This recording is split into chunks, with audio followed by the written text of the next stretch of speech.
Shoot and Score Hockey Talk, where we talk about everything hockey. I am John. I'm Mike. I'm Chris. All right, gentlemen, let's go. Now, our first topic this evening is we are going to head out west because for many weeks in a row, I started in the east and I wanted to start with the Colorado Avalanche Minnesota Wild series. Why? Well, Colorado's up 2-0. I'm sure any of our listeners or viewers know that.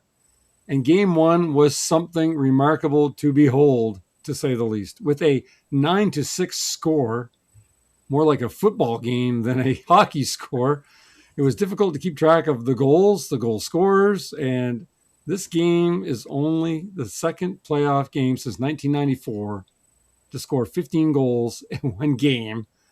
I couldn't believe it. Now, this game was so crazy, 14 different goal scorers out of those 15 goals. And 5 goals were scored in each of the 3 periods. I don't know. I've never seen anything like it. The puck was going on the net like nuts. Now, Colorado goalie Scott Wedgwood allowed one more goal in this single game than he did in the entire LA series, which I thought was crazy. And in game 2, the Avalanche, they won 5-2, and it just sort of looked like they were in control most of the way. Now, gentlemen, I'm going to start with you, Mike. What are your predictions for this series now that things are finally underway? What do you think, Mike? Well, it's going to be pretty hard for Colorado to blow a 2-0 series lead, I think, at this point. Only chance Minnesota has here is to win both of their games at home, and I wouldn't be holding my breath on that.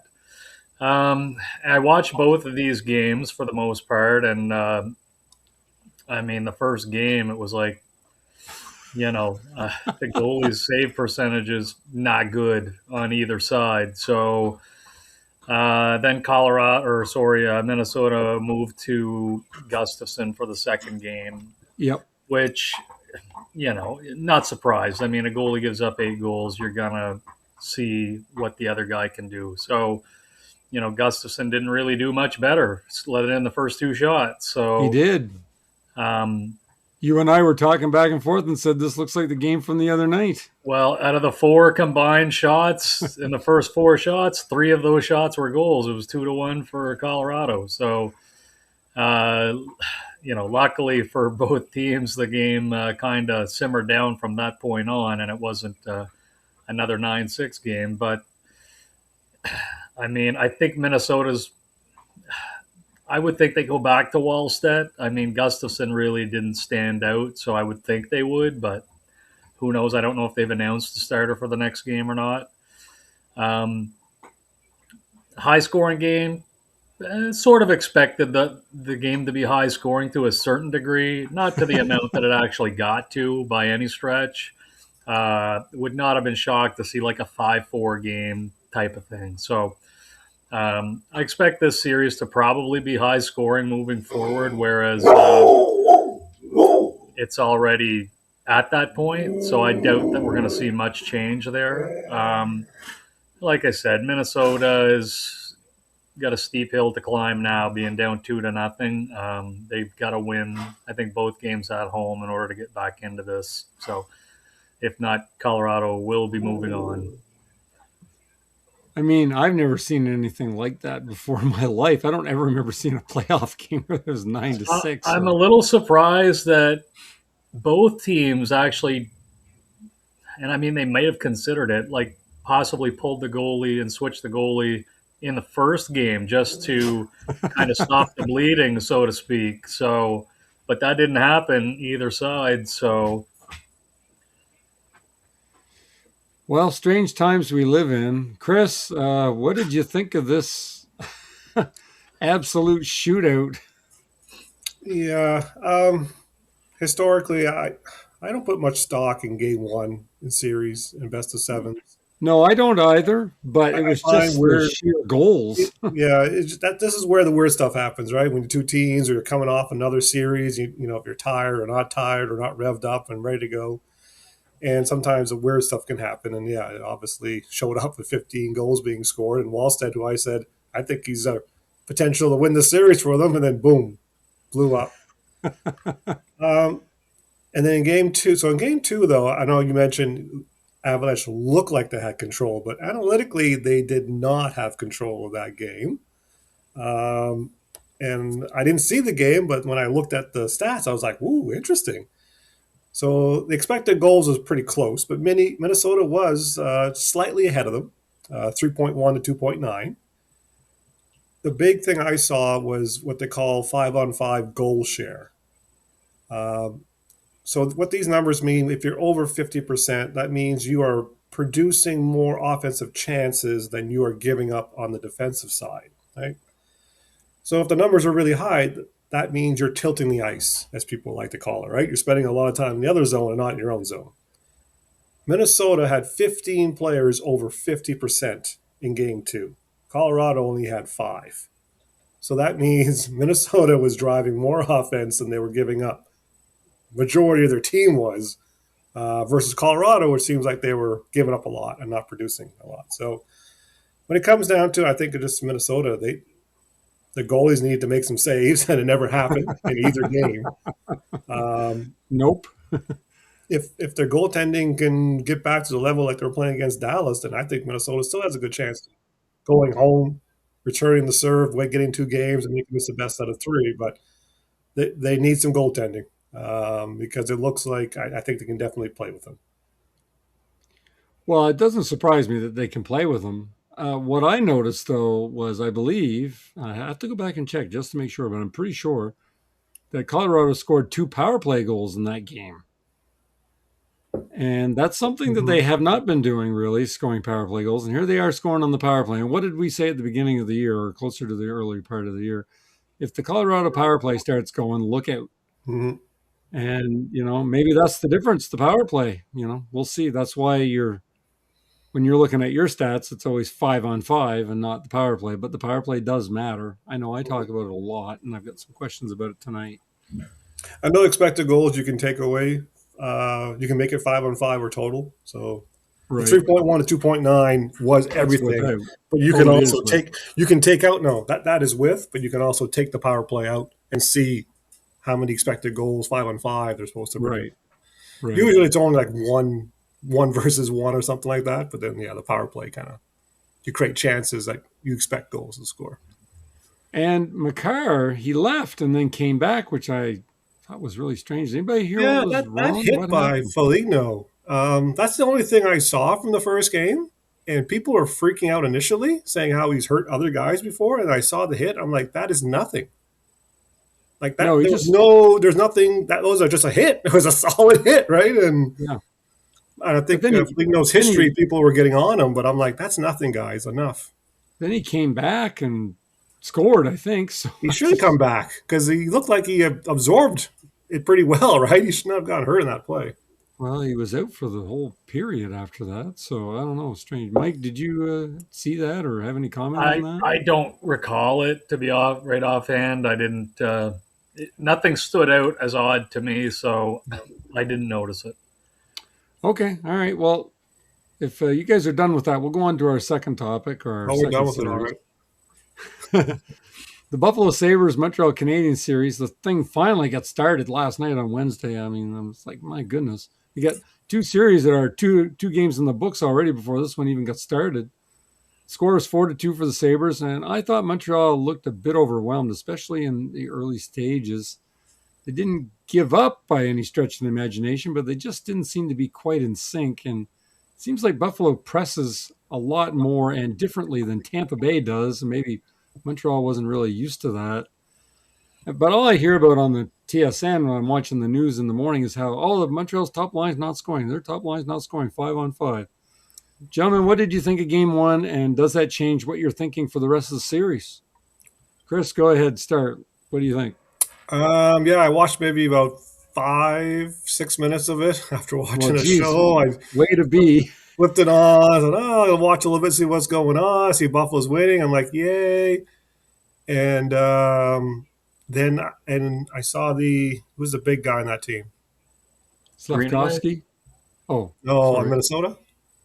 You mean Buffalo? Oh, I'm sorry, Buffalo? I think he was in Minnesota before. Yeah, Greenway. I saw the Greenway goal. And I'm watching that play develop, how slow it was, and how he's able to come right to this crease and shoot it. And I'm like, wow, I wish Carolina played teams like this. And and it was a yeah, it was very slow play. It didn't look very good. Um, but then the next day, I checked the analytics on it, and Montreal actually won the expected goal in this particular game, 3.2 to 2.6. Um, I don't know if Dubis had some other weaker goals that he gave up. I don't know if he wasn't on top of his game or not. He let in two weakish goals, Two weakish and, goals, yeah. and two Montreal, goals were Montreal needs his bubble. His bubble cannot break. The Canadiens two cannot two. afford their goaltender's bubble to break. Not the The way first, the they give first up. two goals were definitely not his fault. There was no way he was going to stop either one of those first two. On third and fourth, okay. The third and fourth, I was like, oh yeah, especially the third one. That's pretty bad. And so now on the first line, yes, Slavkovsky and Caulfield. I know Slavkovsky got a bunch of goals in the power play in the first series. Caulfield had one, I believe. One goal in the Um, power play. Yeah, 5-on-5, they are doing nothing.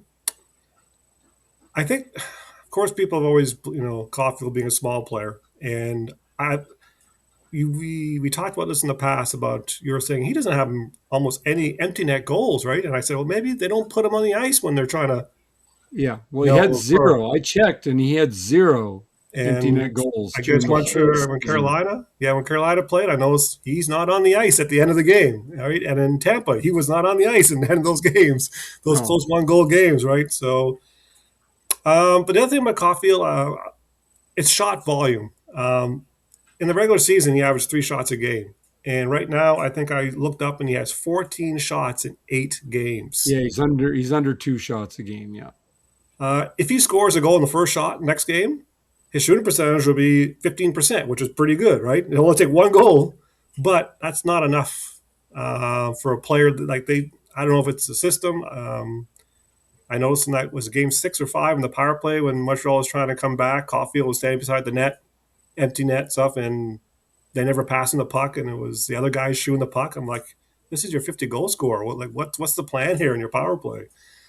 But yeah, they need to get him more involved, especially allow him to get pucks to the net. That should be their focus going forward. But yeah, it looks like Montreal did okay, but they can they yeah did. They they need did. goaltending. This team is they need the goaltending, or they'll be in big time trouble. Mike, did you watch any of this game? I watched He's a the fan, of first course he part of did. it more so. And I mean, Buffalo jumped on them pretty quick, and I don't think it looked like Montreal was ready for it. Yeah, that's what I thought. Yeah, and as far as their offense being different than Tampa, it definitely is. Like Buffalo comes at teams with a little bit more speed, I think, whereas Tampa is a little bit more puck control as opposed to the style Buffalo played. Now, when you looked at some of these regular season games too, it was very evident because Buffalo smoked Tampa Bay pretty good a couple of times. So um, obviously, the contrast in style made a difference there, and I think it made a difference for what Montreal possibly was expecting. I mean, I know all these teams do their homework on the other teams and analyze the style of play and that sort of stuff. But I think Buffalo came out of the gates flying, and not that that would be unexpected. I mean, they are at home as well, so they want to get the crowd into the game right away. So, but as the game went on, I found that it kind of balanced itself out a little bit more as far as chances goes. But I think Buffalo really took it to them right off the get go. And like I said, in my opinion, they probably caught Montreal off guard. I mean, the score was 1-0 within the first couple minutes of the game. So, Right. and then Buffalo got the next one, and then Montreal, I think, scored and make it 2-1, and then it kind of evened itself out a little bit. But yeah, maybe Dobish was a little bit not great on the last couple of goals, but and like Chris said, he needs to be in top form for them to win. As scoring depth, I like Buffalo's scoring depth. They got two good scoring lines that are always a threat when they're out on the ice. and their role players seem to know their role rather well. So I think Montreal is going to be in tough in this series. I expect Buffalo to win this series. I'm thinking 6 games, but when's the next game? Tomorrow night, I would assume. I didn't check. I I I, believe. can right now. I Actually, Think figure so. it's probably tomorrow night. So Montreal needs to come out a little stronger off the get go, and they need to get their top line guys going. Um, going into the playoffs, we were a little more concerned with Montreal's second line scoring, not so much the first line. And now the first line is a concern, and they're not going to get, I don't think, as many low scoring games like they had with Tampa Bay. I think these games are probably going to be a little more higher scoring than the first series. So they really need to get the offense going. okay, all right, fair enough. Well, I think Montreal is ripe to win Game 2 on the road. We'll see what happens. We'll see what happens. Let's go on to our third topic, or third series, and that is the Vegas Golden Knights and the Anaheim Ducks series. Series is tied 1-1 with the Dicks. The Dicks. The The what? series is the series is tied 1-1 after the Ducks winning last night 3-1. Anaheim is 0 for 9 so far on the power play. Here I am with my power play stuff again. Mm-hmm. Is this a big problem for Anaheim? And what has surprised you about the series the most, if anything? Who is going to win? And I want to specifically know from both of you what the goaltending is looking like. So, Mike, why don't you start off here? Well, I didn't see the game last night. I'd gone to bed actually early last night, so I didn't see that game, but I did see the first game. And Vegas did look like they were the better team out there in game one. And Anaheim's power play being 0 for 9, it's going to hurt them. So they should be happy to get out of Vegas with a win. Their power play, when it's rolling, though, is pretty good. I mean, they've got Carlson, Gauthier, Terry, these guys here, Lacombe. So when they've got the power play going, they're going to be difficult to contain. And like you said, the goaltending. This is another series that is going to come down to which goalie is going to play better. Um, Hart, like I said before, he didn't get a lot of games in during the regular season, so all of his games are. I think he's played more playoff games than regular season games at this point. So, um, and Dostal didn't look great down the last stretch of the regular season. He kind of looked a little better in the first round of the playoffs than he did at the end of the season, but this is a series where both teams have some good offense. I mean, the scales are probably tilted a little bit more in Vegas's favor for offensive talent overall, but the goaltending is going to be the difference maker in this series. So, wouldn't be shocked if this series goes 7 games. It's 1-1 now, so yeah. So it's hard to pick a winner. I'll go with Vegas just because I think their overall talent is a little bit better. But at the end of the day, the goaltending is going to be the deciding factor. Chris, you agree with Mike here, or do you think totally different? Um, well, game one and game two, basically the opposites when it Exact comes opposites, down. yes. Complete opposites, which I think we all felt pretty good after the first game, right? And Vegas outplayed them, scored. Both goalies played well in that game. And I think the expected goals is 3.45 to 2.55 for Vegas, right? That's almost a full goal, right? So, hey, everything looks good. Vegas looks like, they are who we thought they were. Superstars. And then last night it was like, blah, like, it was like, what happened? Expected goals was Anaheim's favor, 3.2 to 1.9. And again, the biggest telling thing, again, is this whole thing about tilting the ice. Anaheim had 7 guys over 80% 5-on-5. These guys are jumping off the boards and going straight to the offensive zone and staying there. Like, it was bad, right? The numbers really showed that Vegas got punished. And I know afterwards, people talking about, even Torts was talking about saying that, yeah, we know they're a fast team and we did some good things. Some of the things we might have to change. Um, and now you're asking who's going to win this. Wow, it's tough because you're like, was this just a one-off? Vegas didn't no show, right? You throw it out, you come back and you play like you can, um, or is this one of those where Anaheim kind of showed, hey, we're faster than you guys, and we're going to continue to bring the speed out, right? Oh, it's tough. It's tough. I'm going to assume it's just a one-off, and Vegas will still take this in probably 6 or 7. But Anaheim's got a lot of talent. When that talent's running good, I don't know what happened with Vegas last night, but it was not pretty. Which team do you think has the better goaltending, Chris? Who would you give the edge to here? I think they're both the same, to be honest with you. I don't think there's much difference between the two. Oh, that's fair. You can They say both that. can be good, right? We've seen Dorstel run really well, especially at the beginning of the season. Carter Hart has a pedigree in the past of having some really good numbers, points of his career. I think the two are the same. The two are the Okay. same, right? So it comes down to what team in front of them can outplay the other. I think. Like this isn't a series where I would say like when we talk about Montreal. Montreal needs great goaltending, or they're in trouble. In this one, both goalies can be.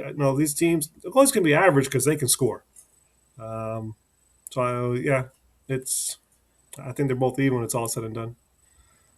Okay. All right. Well, let's go on to our fourth topic then. Our fourth series is, of course, and I mean, why wouldn't I put this one last? Why would I put any other series last, I right? don't understand. The Carolina Hurricanes and the Philadelphia Flyers. Carolina is up 2-0 and pretty dominant in game one. But the Flyers took a 2-0 lead in game two and managed to lose in overtime. But it was a pretty close game. Even Chris and I talking before we started recording said, it was a little bit scary there. What kind of chance do the Flyers have if they manage to win game three at home, Chris? How is this going to play out, and will the Flyers win that game three? What do you think? Well, in the Ottawa series, we talked about how bad Carolina has been in Game 3 after winning the first two at home. Right, and you were wrong in that series. They played well. Yeah, I was happily wrong, and I hope I'm happily wrong again tonight. Yeah, game threes are tough ones. From the games before, yeah, the Philadelphia in overtime was probably the best period they played in the series. I guess Right. my thing would be, can they play at that level for the next 2, 3, 4 games, right? And I don't think so. I don't think so. But they were really good in that overtime period. And I know I shared something with you guys because some Flyer fans were freaking out about, oh, we dominated them. We should have won.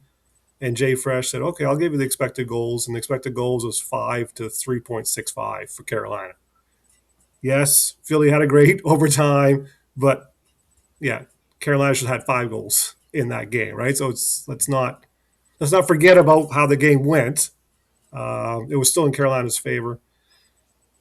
Can Philly win tonight? Sure. Can Philly win the series? I don't see it. I just don't see it. Right? But Okay, they can win tonight. Are they going to sure. win tonight? I hope not. No. Of course, I hope not. I'll take another sweep and move on, right, and get ready, and be healthy, right? Nikishkin's coming back. Hopefully, he's healthy, and the rest of the team stays healthy. I think that's what it comes down to. But I'd love to see Aho and Shefnikov get off to Schneid and start showing something. Montreal first line is getting a lot of crap. It's Carolina's first line. Jarvis he scored the last game, but it wasn't with Aho and Shefnikov. Game before, he had a nice assist, but again, it was line changes happening to Stankoven, right? So Jarvis looks okay. He even came on after a game and said that was his best game one or game two. After game two, he said that was his best game. He felt like he was moving his feet more, but I'm like, got to get Alan Shefnikov going, right? If those two are going, nobody in the East, no one in the East is competing with this team if Carolina is playing its best. So, Mike, you just heard your old pal Chris go on and say, basically, oh, yeah, those Flyers, they suck, and we're going to whoop them. There's no chance. You're reading between the lines? Of course, of course. So, and I like to stoke the fires a little bit here. So, Mike, what do you think of what Chris said? What do you think of yourself? Are they going to win tonight? Can they win the series? You've been pretty, dull on your Flyers. What do you say? Yeah, well, I mean, and I didn't see the majority of the game Monday night because I play hockey Monday night. So I saw the first Oh, period, and that commitment. Where's the commitment, Waddy? What is going on here? was Why are you paying this guy? Well, so. have to cut his salary. I watched the highlights and that sort of stuff after I had got home, but You must have been excited then. You must have been some excited after the first couple of highlights. Goal, goal. they scored both of them like super fast, and then obviously nothing for the rest of the way. However, and they were outshot too going into the overtime period. That's when they kind of got things going offensively. They had some chances. Konechny had a breakaway and looked like he missed the net. I don't know if Anderson got a piece of it or not, but when you get a chance like that, you got to bury it. Like it's not you're not going to get those type of opportunities against Carolina very often, especially when we all know how Philadelphia's offense generally operates here. So getting Well, breakaways. What's let that? me interrupt. Just let me Yeah. interrupt you here for a second because Ottawa did not have many chances, but they did get some breakaways and some clear chances one on one as well. And what happened? They couldn't score. They Yeah. couldn't do it. Yeah. So I don't think Philadelphia is, doing anything here that hasn't happened already. I don't know what it is. If they just look at Anderson, oh my God, and they get nervous and can't put it in. The Well, I Great mean, Dane. in this The game big dog. here, in game two, I mean, game one obviously was a write off, but game Yep. two, they got a lot of chances from good areas. So they did get a lot of high danger chances. Now, whether or not they were high quality scoring opportunities in those areas, that I don't know for sure. But when I was looking at where the shots all came from, a lot of the shots came from the middle of the ice. So they weren't like shooting from the point. They weren't like, Right. and they were, don't get me wrong, they had shots from the point, but the majority of their opportunities came from that middle area of the offensive zone, which is what you need. Um, Unfortunately, they couldn't get the third one, and Carolina did. And like Chris said, if not for Vladar in this series, it would not even be close. I mean, especially the last game because Carolina had some good chances and Vladar played really well, and he is the guy. He's the only way that Philadelphia has a chance of winning a game in this series is if he stands on his head. Philly is not going to dominate a game. They're not going to outchance Carolina this series, and I've said it. I'm realistic here. It's a mismatch. Carolina should win this series in 4 or 5 games, and like I said, I predicted Carolina in 5, thinking Vladar can steal a game, and he still can. Tonight would be the perfect opportunity to do it. Um, Whether or not they can is a whole different story. So tonight is basically a must-win game, and it's not going to be any easier because they've lost Noah Cates for the rest of the series. Right. Owen Tippett is out again tonight. So these are, and I'm not saying these are all-star players by any stretch, but they're bigger pieces on this Philadelphia Flyer team than they would be on other teams. So Flyers are going to have to rely like a lot more on their top two lines that they have, and hope that the two bottom pairs don't get lit up. So at the end of the day, they need 4 goals in this game to win. I don't think that they're going to win if they score less than 4. If they get lucky, they can maybe win a 3-2 game, but I think they need 4 goals to have a shot at winning this game. So. And Tippett's Hopeful. become a big friend, a big favorite What's of mine that? too. I like Tippett. I like him. I like the way he plays. I like the guy. I'm here and there with Tippett because he's very streaky, but when he's on his game, he's really good.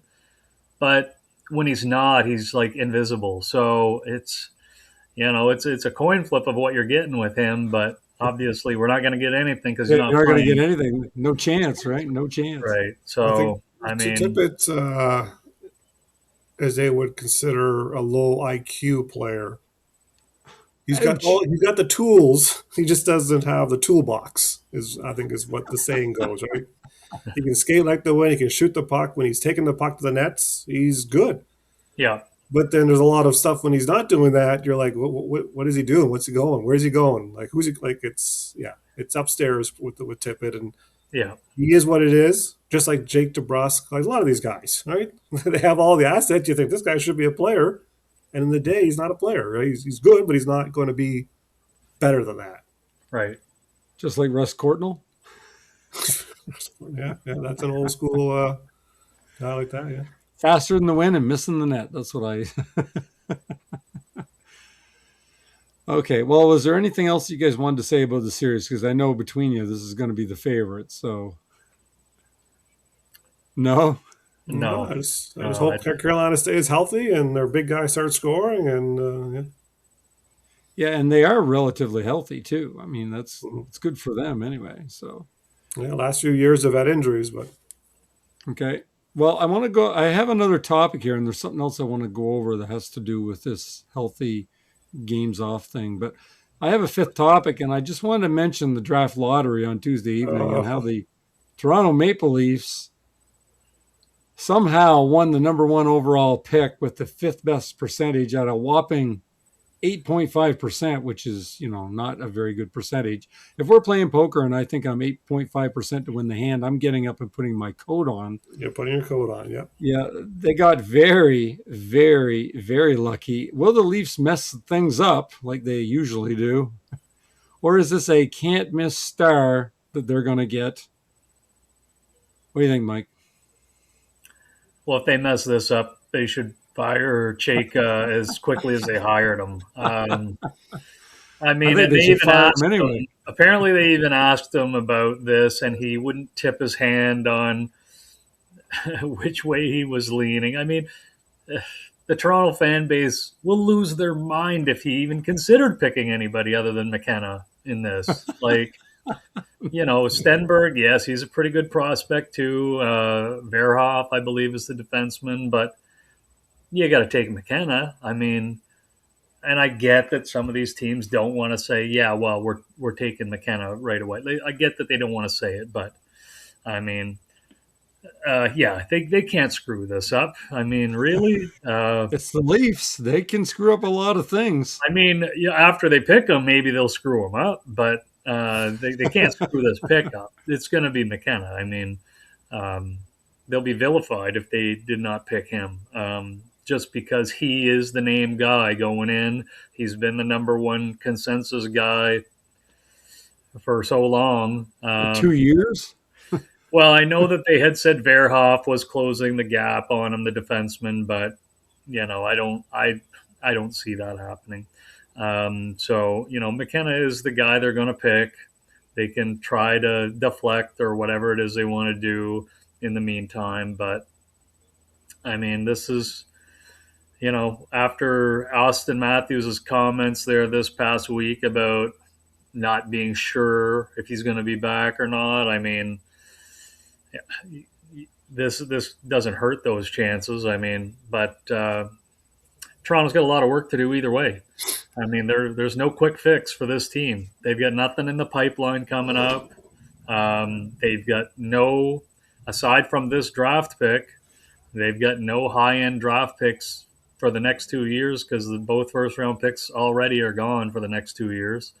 So, and unless they can convince some free agents to go there on some relatively good contracts, it's all going to be building from within because, they're usually a team that's up against the cap. And I know they announced, I think today, that the cap was going up like $8.6 million, which is a pretty good chunk of change. So that'll buy one player if they want. But there's not a lot of high-end offensive players left that haven't re-signed with their teams already. So, it's not going to be easy for them in the offseason unless they can manage some trades somehow to improve their team. They're not going to be a lot better next year than what they were this year. Well, I was wondering maybe if they could trade that pick and get Mitch Marner back somehow. Chris, what do you think? Are the Leafs going to mess this up like they mess everything up, it seems? Yeah, there's a lot of talk about the Leafs and what's going on here. First, the draft. Yeah, I watched that live. I was watching those balls going through and the Yep. commercial between ball 3 and 4. It's like, what are you guys doing? Don't have a commercial. That opens up for people saying, oh, conspiracy, conspiracy. Um, phone call coming in. So first of all, yeah, like Mike said, Toronto is probably in a corner where they have to take McKenna. A lot of scouts don't have McKenna's number one, and they haven't had McKenna number one for the last few, 4 or 5 months, right? When holes in his game started showing up. So I would say he's not the consensus, but I Right. can't see McKenna. I can't see them not taking McKenna just because the next guy is from Sweden, right? And McKenna is a good old Canadian boy.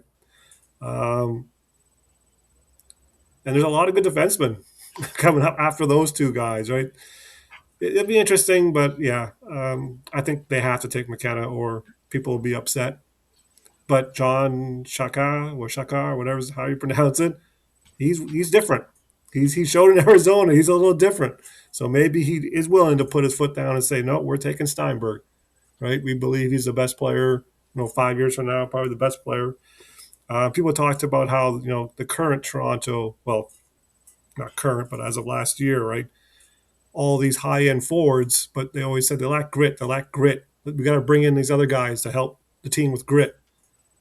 Well, McKenna doesn't bring grit. Steinberg does, right? So there's some talk about maybe it's time for Toronto to bring in these guys with talent and grit. It's going to be interesting. That's going to be very interesting. For Matthews, yeah, sounds like he's put his foot down saying, you show me something or I want out. Some people are saying we got to rebuild. The problem is you cannot rebuild because you don't have control of your first round picks in 27 and 28. Right. No team rebuilds without their first round picks. That's right. You can't do that, right? They are stuck. They have to, quote unquote, retool or continue to try to be good. And to do so, you need Austin Matthews in your lineup. So they're kind of in a hard place there, and they're going to have to do everything they can for Matthews to want to stay for those 2 years. After that, then it's probably rebuild time. But no, all the fans out there saying they got to rebuild can't happen. You can't do it. Not without those first round picks. And just to kind of add on to what Mike talked about, the salary cap going up, and this really bothered me today because Twitter just blew up. Every team bragging about how much money they have. There's only 2 good free agents in the entire market. We're going to see similar to last year when we had the slight bump. There's going to be teams that are just not going to have players to spend money on, right? There's going to be a bunch of teams sitting there going, oh my God, we got to get to the floor. Like San Jose. San Jose has to get to the floor, right? There's teams that have to go and so there has to be a lot of trades, right? But those trades are probably going to be bad contract type of guys. Oh yeah, absolutely. Dougie Hamilton, Darnell Nurse, Tristan Jerry. These are the type of guys that teams are going to say, oh yeah, we'll take those contracts off your hand because we have the space and give us picks with it, right? Attach something with it. Right. But free agency after Tuck and Barbosky, unless Charlie Coyle floats your boat and you want to pay him $8-9 million a year to be your second or third line center, I don't know where these teams are going to spend the money, right? And just to kind of compare, like in the NBA, when the NBA had their big spikes, the players there took 1 year, 2 year deals. They lined themselves up. So when the salary cap went up, they got paid. And a lot of middle players got overpaid in the NBA. NHL, the last couple of years, everybody's locking them all up for 8 years, right? Everyone's getting locked up. players, for some reason, the NHL aren't willing to bet on themselves and wait for the market. Alex Tuck, it seems like the only guy who decided, I'm not going to re-sign with my team. Alex Tuck's going to get a truck load of money, right? And and there's going to be NHL players sitting there. Wow, I missed out. If I would have signed a shorter deal, I could have made all this money, right?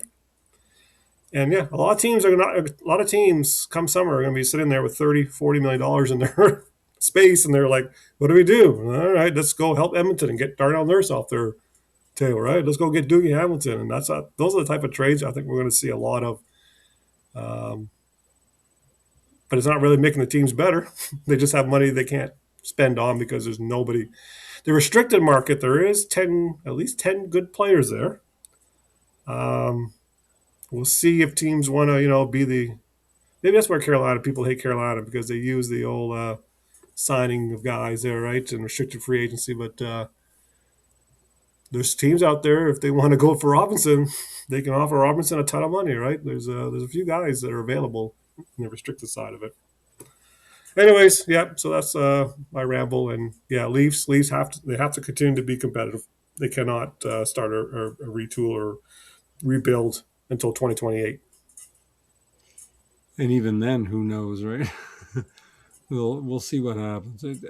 If anybody can mess it up, the Leafs can. I know Mike says the Flyers can mess things up. I think the Leafs can mess things up a lot worse. We'll the other guy who's going to get paid and overpaid is Radish. Yeah. He's going to get a ton of money.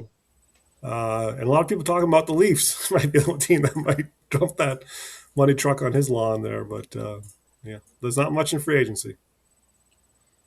So something else I wanted to just mention was here we are with two series that went 4 games each. And those teams, they came and they played game 1 and they won easily. I guess I would say. Maybe not easily, but they won. Colorado and Carolina. Can we put to rest this thing where if you get all these days off and you come back and play in the playoffs that you're rusty? Can we please stop talking about teams being rusty? It all depends on the result. If you win, it's good. If you lose, it's rust. I know, but just because even if they would have lost, these are professional NHL players that play a lot, and I don't think that a week off makes them rusty in the least. Personally, that's what I think. I don't think that even exists. Just because you lose doesn't mean that you're rusty. I mean, Montreal didn't look in sync last night either at the beginning of the game. Were they rusty? No, they were spent. They were spent like the Sixers against the Knicks. They were just like mail it in game 1, let's start the series in game 2 because they were spent after playing the Celtics. So yeah, can we drop the rusty thing, or am I crazy, Chris? Carolina has beaten some teams, sat for a week, and looked like crap in game 1 a few times. Yeah, I guess it depends on how they prepare for it. But it probably at the end of the day comes down to the team they're playing. Right? If they're playing a really good elite team, it doesn't matter if you're rested or rusty. You're in trouble. Yeah. The other team has something to say about it too. So yeah, Mike, what do you think? Can we drop the rust, except for maybe rust on Pittsburgh? Well, I mean, we can drop it. However, this is always going to be a thing that teams are going to use or analysts are going to use whenever, a team that has had a long break, if they come back in and they don't win the first game. And not if they just don't win the first game, but if they lose and the balance is clearly off. Like when they come in, if they lost the game 2-1, yeah, you're not going to hear much about rust maybe. But if they come into a game and they lose, 5-1, then it's going to be like, oh yeah, team was rusty. They didn't play, blah, blah, blah, this sort of stuff. So that's never going to go away. This is going to be going on probably longer than you, I, and Chris are going to be going on here. So, it's always going to be out there. Teams sometimes always, or analysts, whatever, need to find a way to make an excuse for a team. And this is the easy way out to do so is just to say they're rusty. So, sometimes it could be legit, but other times, it's just, what, we just got beat by the team that we're playing against and didn't play that well, whatever the case may be. So Yeah, we're never going to see the end of that, unfortunately. So, Fair enough. I'll just wait till I see or hear Craig Button go on about how a team was rusty. And then I'll make sure I bring it up because he's somebody I like to pick on every once in a while. So, all right, gentlemen, is there anything else you want to go over in tonight's episode? well, just one brief comment that I have, and I'm not sure. I'm sure you guys may have heard it as well, but the extraordinary love that Ray Ferraro seems to have for the Carolina Hurricanes is What? all over the place. Stop it. Like I never noticed it personally, but I mean it's on the Facebook and all this stuff. Like, oh, Ray Ferraro, when's he gonna stop kissing butt of the Carolina Hurricanes? All this fun stuff. I mean, so What I Facebook don't is know. I this? figure This is Chris might know Flyers? more about it than me. Because one of my buddies messaged me about it. He's like, this Ray Ferraro is driving me crazy the way he's kissing their butt all the time. And I'm like, he did play for the franchise for a good stretch of his career, so No. he's probably got a little favoritism towards them. No. He does But not. anyway, and then someone else put out That's a funny. meme saying that Ray Ferraro was basically will kiss the butt of any team that's winning at the time. So Maybe. anyway, I don't know if you guys have seen these posts and stuff about Ray Ferraro or not, but I just thought I have not. I saw a tweet because people think he hates every team, and he not responded back to Carolina. one. He's a fit in Carolina, isn't he, Chris? As you would say, he's a fit. Oh, probably. You could probably lace him up and score. Oh, here we go. Here's Ray Ferrero's response 2 days ago for stuff like this. Just reading through comments the last couple of days as I'm bored traveling and learning that I have a bias against at least 4 teams and counting. I need to tell you that I hope nobody wins. If I can't win, why would I care who does? In other words, I don't care who wins, never have, never will. But everybody thinks that Ray Ferraro hates their team. I've seen Carolina people think that Ray Ferraro hates their team. But yeah, he's. But I think you're right. If a team's doing well, he's going to talk about how they're doing well, right? I see that, funny. but Ray Ferraro does not. No. And one guy who hates Carolina is Ed Olchuk. Hates Carolina with a passion because of the Ron Francis situation, and it's pretty open that he hates Carolina.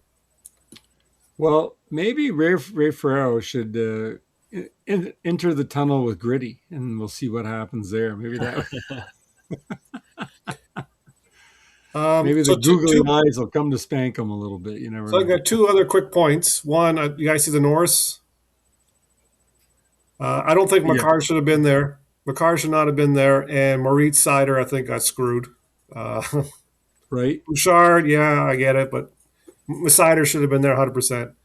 And then the other piece, all the injuries the Dallas Stars had. Yeah. Like Rantanen with an MCL or a torn MCL. Well, I'm guessing Hintz was out. I'm guessing the Rantanen one was more so from the Olympics. Yeah, I don't know from the how, Olympics. Yep, that's where he hurt himself. I Yeah. mean, Harley had a broken foot. Like there was and Heiskanen playing with a torn oblique. That team was pretty devastating. Sometimes your team is just destroyed when they make it to the playoffs. And Ottinger had a good interview, basically saying that he failed at everything. Right, he wanted to be the number 1 goalie for the States. He wanted to win the Stanley Cup. He goes, "I failed all my goals this year." I think of Vezina. I think the other one's Vezina. So yeah. Well, he's pretty hard on himself. There's always next year for Ottinger. I'm sure they'll have another year to kick the can. And this is going to make less managers and team owners want players to go to the Olympics. Yeah, but like I say, The with players there, wanna that's go, not though. happening, and playoffs format's not changing. Everything, Yeah. as long as Bettman's running their league, nothing. The players want to go, though. That's the thing. Oh, the yeah. players want to go. So. Yeah. So, all right. Well, we'll leave it there for tonight. So, like, share, and subscribe, and we will talk to everyone next week. Later. Later. Right.